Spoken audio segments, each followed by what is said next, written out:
I never had that community that was also into production.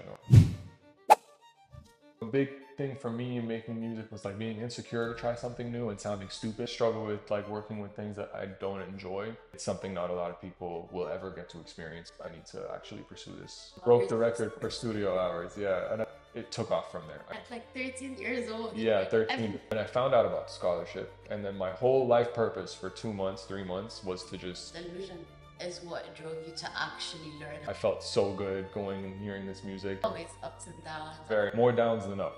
I live in New York now.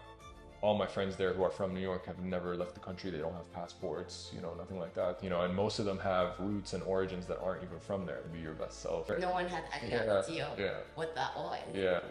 Music that's gonna transcend time. That's an amazing question. As a first job, being the assistant of like just happens to be the greatest producer of all time in the region. It sounds creepy to say, but that's really what music trends do. It's targeting young, impressionable children, essentially, companies and the music companies, and how they, you know, don't really pay the artists and corporations, but, you know, because the vast majority of music industry workers are very, very burned out. It's like, I know how I can make this sound good, but I don't know how to actually do it. Yeah, for me, man, it's a big question.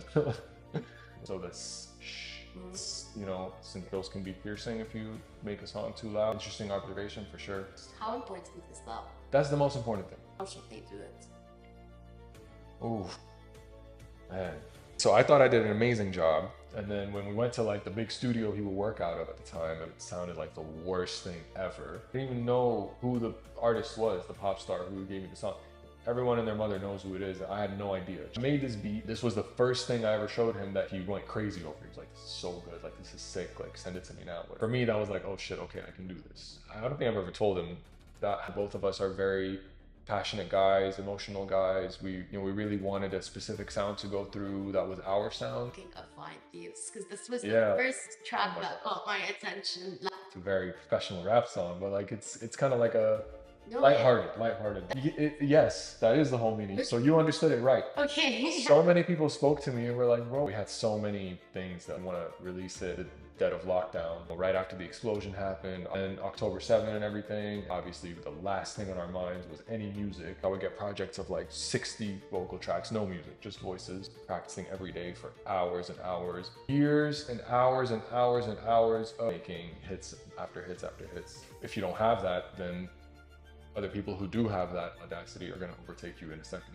I have so many more things that I want to kind of showcase. I mean, what is life really without art?